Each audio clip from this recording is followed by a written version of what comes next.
Assalamualaikum, jumpa lagi dengan Miss Anti. Kita lanjutkan pembahasan soal TOEFL written expression-nya ya. Nah, sekarang sudah part 10. Nah, bagi kalian yang baru di channel ini dan mau mendapatkan semua soal-soal TOEFL yang ada di channel ini beserta pembahasannya, kalian juga sudah bisa memesan e-booknya. Jadi judul e-booknya adalah Bank Soal TOEFL beserta pembahasannya. Terdapat 300 soal structure and written expression beserta pembahasan di dalamnya. Dan e-book ini khusus soal structure and written expression ya, tidak ada soal reading ataupun listening. Ini sekilas tentang Miss. Miss adalah sarjana pendidikan bahasa Inggris dan telah mengajar khususnya dalam TOEFL selama lebih kurang 8 tahun.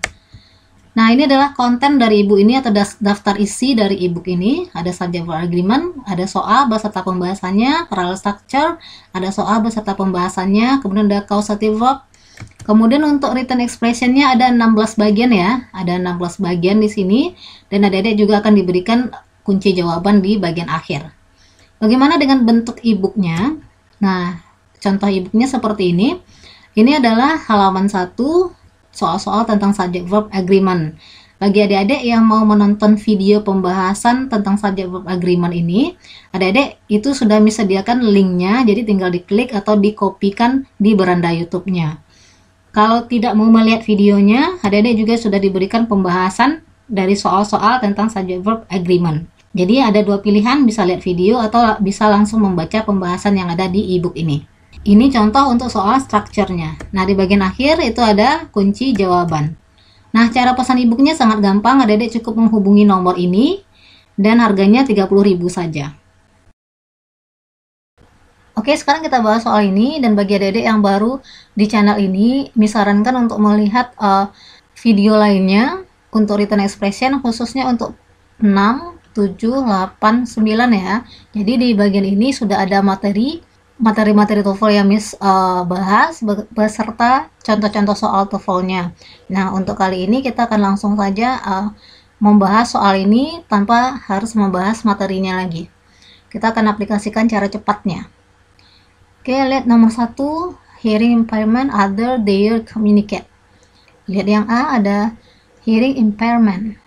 Oke, seperti yang sudah pernah Miss katakan sebelumnya, jika sebuah kalimat diawali oleh kata kerja ya, verb ing atau verb 3, jadi sebuah kalimat itu bisa juga diawali oleh verb ing atau verb 3. Nah, jadi kalau dia verb ing, kita artikan aktif, kata kerjanya aktif. Kalau dia verb 3, kita artikan kata kerjanya itu pasif. Nah, jadi sebuah kalimat jika diawali oleh kata kerja, pilihannya kemungkinan besar cuma dua ini. Kalau nggak verb ing, itu verb 3. Di sini hearing, ini asal katanya hear ya, mendengar. Ada akhiran ing, verb ing di sini. Cocok tidak penggunaan verb ing di sini? Ini impairment, gangguan. Hear mendengar ya, gangguan mendengar. Bisa ya, kalau gangguan didengar, aneh jadinya. Jadi di sini adalah gangguan mendengar. Atau kalau dalam bahasa Indonesianya paling tepatnya itu adalah gangguan pendengaran. Jadi verb ing di sini tepat ya, gangguan mendengar atau gangguan pendengaran. Tapi kalau gangguan didengar itu aneh jadinya. Kalau didengar kan pasif ya, awalan kata kerjanya di. Kalau verb ing, kalau aktif dia awalan kata kerjanya adalah me. Oke, berarti A tidak masalah ya. Oke, lihat yang B, other auditory function deficit. Ada other. Nah, untuk other, another, others, lihat lagi written expression part 9 ya, yang sebelumnya, video sebelumnya. Itu sudah Miss bahas semuanya, penggunaan other, another, others, the others. Nah, di situ sudah lengkap. Silakan adik-adik lihat lagi. Ingat ya, kalau other, oke, diikuti oleh plural noun atau singular noun kan? Singular noun. Bedanya apa? Kalau singular noun, kalau other diikuti oleh singular noun atau kata benda tunggal ya, kata bendanya harus tidak bisa dihitung. Uncountable noun. Jadi other bisa diikuti oleh kata benda jamak atau bisa juga diikuti oleh kata benda tunggal. Tapi kalau diikuti oleh kata benda tunggal, kata bendanya harus tidak bisa dihitung. Kita lihat di sini. other auditory function deficit in young children. Berarti kata bendanya tunggal atau jamak ini? Auditory function deficit. Bagaimana cara kita menerjemahkannya ini? Kita mulai dari yang paling ujung lagi ya. Defisit ini kan artinya gangguan. Gangguan fungsi pendengaran. Defisitnya kan tidak ada S di sini ya. Oke, berarti dia singular ini. Kalau singular, other juga boleh diikuti oleh singular noun. Tidak bisa dihitung. Gangguan tidak bisa dihitung ya. Kata bendanya tidak bisa dihitung. Kalau gangguan tidak bisa dihitung. Nah, berarti penggunaan other sudah tepat di sini. Kemudian ada kata dear. Nah, Miss ingatkan lagi ya. Kalau ada pronoun atau kata ganti dear, his, her, itu ya, it, atau them. Nah, itu kita harus mencari kata benda yang digantikannya. Di sini, in young children can have a major impact on their development of speech and communicate. Perkembangan berbicara mereka. Merekanya siapa? Merekanya adalah young children. Young children. Children udah jamak ya, anak. Berarti kalau dia jamak kita pakai their. Udah tepat di sini kan?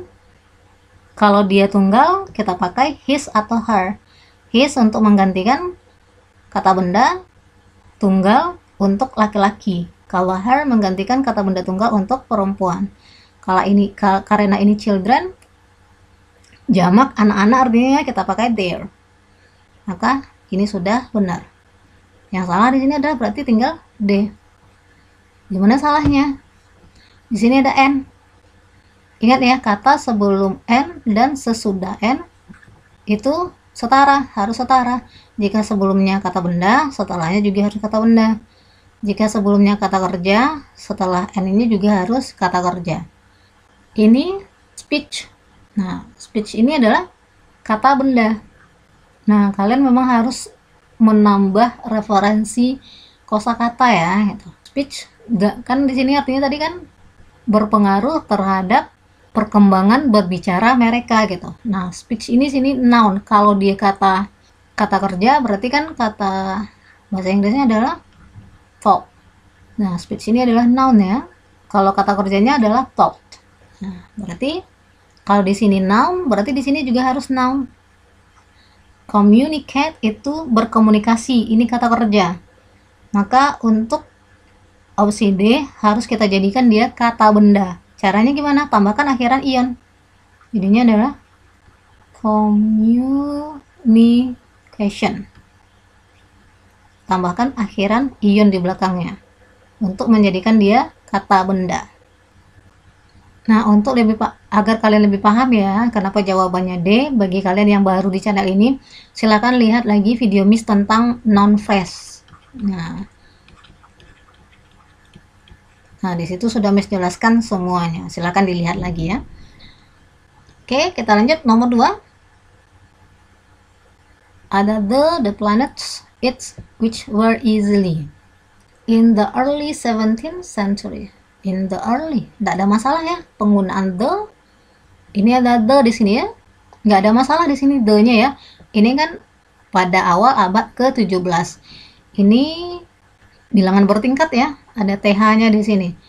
Bilangan bertingkat berarti kan sebelumnya harus ada the, nggak masalah di sini ya. Kemudian ada the lagi, the planets. The planets adalah kata benda. Sebelum kata benda ada the juga tidak perlu kita permasalahkan. Berarti B juga tidak masalah. Kemudian ada its. Nah, ingat ya yang nomor 1 tadi. Kalau ada their, his, her, its, them, kita harus mencari kata benda yang digantikan. Ini kan semua namanya adalah pronoun. Pronoun ini adalah kata ganti kan? Kata ganti berarti dia menggantikan kata benda sebelumnya. Kita lihat kata benda yang digantikannya itu apa? Oke, the sun governs its orbital speed. Its orbital speed. Nah, its-nya kecepatan orbitnya. Its-nya kemana? Orbitnya siapa? Kecepatan orbitnya siapa? Berarti planet ya, orbit si planet ini. Berarti its ini menggantikan yang ini kan. Planets-nya jamak. Kalau jamak tidak cocok its. Its ini untuk tunggal dia. Kalau jamak berarti kita pakai their. Maka its harus kita tukar menjadi their. Jawabannya adalah C ya, their. Kalau kalian masih bingung ya kenapa jawabannya their, oke, sebelumnya sudah pernah Miss bahas, silakan lihat lagi video judulnya belajar TOEFL dari nol. Nah, di situ ada Miss bahas kenapa kita menggunakan their, kenapa kita menggunakan its, oke. Nah, kemudian yang D ya, which were easily measurable. Which ini menggantikan benda juga ya, ada which, ada who, ya kan, kemudian ada whom lagi gitu. Nah, kalau which menggantikan benda atau noun. Oke, kalau who dia menggantikan orang atau menjelaskan orang. Di sini dia pakai which. Which were easily measurable. Which yang digantikannya apa? Orbital speech ya. Yang digantikan itu pasti kata benda yang paling dekat dengan relative pronoun ini. Berarti orbital speech, speech-nya ini. Speech ini kata benda ya, bukan orang, berarti udah cocok which. Kemudian ada were easily. Were, dia menggunakan were di sini. Udah benar ya. Speech-nya their orbital speech. Udah jamak speech-nya di sini. Berarti kalau jamak udah pakai were. Ini udah benar ya. Nah, easily measurable. Easily ini adalah aum. Adverb of manner. Aum menerangkan kata sifat. Measurable. Ini udah kata sifat ya. Dari mana kita tahu dia kata sifat? Huruf akhirnya adalah able. Aum menerangkan kata sifat. Berarti yang D sudah benar. Oke. Apa itu aum? Apa itu kata sifat? Adjektif. Lihat lagi written expression bagian 8. Written expression video yang bagian 8. Di situ sudah Miss jelaskan. Oke, lihat nomor 3. A light is used as a cue for the timing of daily and seasonal rhythms. Light, cahaya. Cahaya digunakan, nggak ada masalah ya di sini. Light, cahaya, kata benda sebagai subjek, nggak ada masalah di sini. For the timing, nggak ada masalah juga ya. The timing, benar, nggak ada masalah di sini. Seasonal rhythms. Oke, ini ada dua kata yang digarisbawahi. Kalau ada dua kata yang digarisbawahi, berarti urutannya adalah, kalau ada dua kata yang digarisbawahi, berarti dia adalah noun phrase. Nah, kalau dia noun phrase, berarti urutannya adalah, salah satu urutannya adalah kata sifat, kemudian noun. Ini kata sifat ya, huruf akhirnya o. Ini kata sifat. Rhythms. Ini adalah kata benda. Kata sifat, kata benda. Kata sifat, kata benda. Benar ya? Pokoknya kalau ini, dari mana kita bisa memastikan kalau ini kata benda? Salah satu ciri kata benda itu ya adalah bisa ditambahkan S di belakangnya. Oke, kemudian berarti A, B, C benar, tinggal D ya. Berarti D yang salah. Di mana salahnya? Or animals. Nah, ini or ya. Ini ada both. Both itu pasangannya adalah N. Bukan or ya. Kalau or itu pasangannya adalah either. Either pasangannya adalah or. Kalau neither pasangannya adalah nor. Not only pasangannya but also. Nah, ingat ya pasangan-pasangan yang ini. Jadi kalau ada or yang digarisbawahi, coba cari kata yang sebelumnya. Nah, ini kan or, ini both ya. Both yang tidak digariskan, berarti both itu pasangannya harus N. Berarti or harus kita tukar menjadi N. Oke, gampang kok. Nomor 4. Being an entrepreneur is not for everyone. Ini ada being ya. Being ini bisa kita anggap verb ya. Nah, berarti di sini ini verb tambah ing ya, verb ing. Ingat tadi yang nomor 1 ya. Kata kerja, sebuah kalimat bisa juga diawali oleh verb ing atau verb 3. Nah, berarti di sini ini verb ing. Kalau dia verb ing artinya aktif. Kata kerjanya aktif. Kalau verb 3 arti kata kerjanya adalah pasif ya. Kalau pasif awalannya di, kalau aktif awalan kata kerjanya me. Itulah konsep umumnya ya. Being, menjadi. Oke, being berarti di sini adalah menjadi. Menjadi cocok ya, menjadi seorang pengusaha. It's not for everyone. Berarti benar ya. Tidak untuk semua orang. Benar juga, enggak masalah ya. It's not for everyone. Benar juga. Or for every street child. Nah, di sini yang mana yang salah? C atau D di sini? Yang salah di sini adalah C ya. Nah, di sini dituntut kehati-hatian kita. Ini harus kita artikan ya. Kalau child di sini nggak masalah ya. Menjadi seorang pengusaha tidaklah untuk semua orang atau untuk semua anak jalanan. Every street child. Yang D-nya benar. Kata every ya, setiap every itu harus diikuti oleh kata benda tunggal. Every student. Ini benar. Kalau every students jamak, ini salah ya. Nah, ini kan every child, every street child. Child-nya tunggal. Kalau dibikinnya children kan bentuk jamak dari child ya, baru dia salah. Berarti dia udah benar. Yang salah adalah C. Kenapa ini salah? Nah, di sini berlaku hukum kesetaraan ya. Kalimat sebelum or itu kan negatif ya. Being an entrepreneur is not for everyone. Is not, ada not-nya. Kalimatnya negatif. Atau untuk semua anak jalanan. Maksudnya apa? Tidak untuk semua orang atau tidak juga untuk semua anak jalanan. Itu maksudnya ya. Setara dia. Kalimat sebelum or atau setelah or itu harus setara. Berarti ini juga maksudnya adalah negatif. Walaupun tidak ada not di sini ya, tapi ini adalah negatif. Berarti or di sini harus kita tukar menjadi nor. Oke, menjadi seorang entrepreneur is not for everyone, nor for every street child. Jadi nor ini adalah singkatan dari or not. Jadi nor itu sama dengan atau singkatan dari or not. Jadi or not atau nor di sini ya. Maka yang sini yang jawaban yang salah adalah C. Oke, kita lihat soal nomor 5. Moreover, had not, nor grammatical. In Britain, moreover itu artinya adalah lagi pula. Lagi pula. Letaknya boleh di sini ya, boleh di tengah, boleh di awal. Berarti nggak masalah ya. Di Inggris Raya, lagi pula di Inggris Raya, scientists worried that, scientists mengkhawatirkan bahwa England had not neither. Nah, di sini ada had not ya. Ada neither. Ingat, neither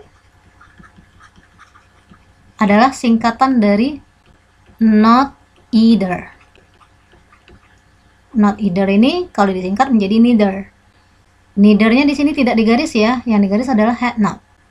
Karena neither ini adalah singkatan dari not either.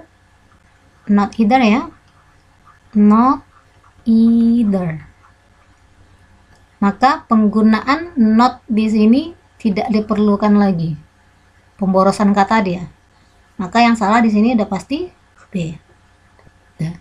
Kemudian ada nor. Di sini ada neither, pasangannya nor ya. Udah benar. Neither pasangannya adalah nor. Tadi kan sudah tulis ya. Neither pasangannya adalah nor. Either pasangannya adalah or. Oke. Nah, kemudian grammatical resources. Grammatical, huruf akhirnya all. Kalau huruf akhirnya all adalah adjektif ya. Adjektif menerangkan kata benda. Resources, sumber daya. Ini noun. Udah benar ya, adjektif menerangkan kata benda. Maka yang salah adalah di sini adalah yang B. Oke, ini untuk soal written expression part 11 ya. Kita bahas pada video berikutnya. Dan bagi kalian yang mau memesan ebook TOEFL, silakan hubungi nomor ini. Tapi ingat ya, hanya lewat chat WA saja. Selain dari ini tidak bisa dilayani. Oke, semoga bermanfaat. Sampai jumpa di video berikutnya.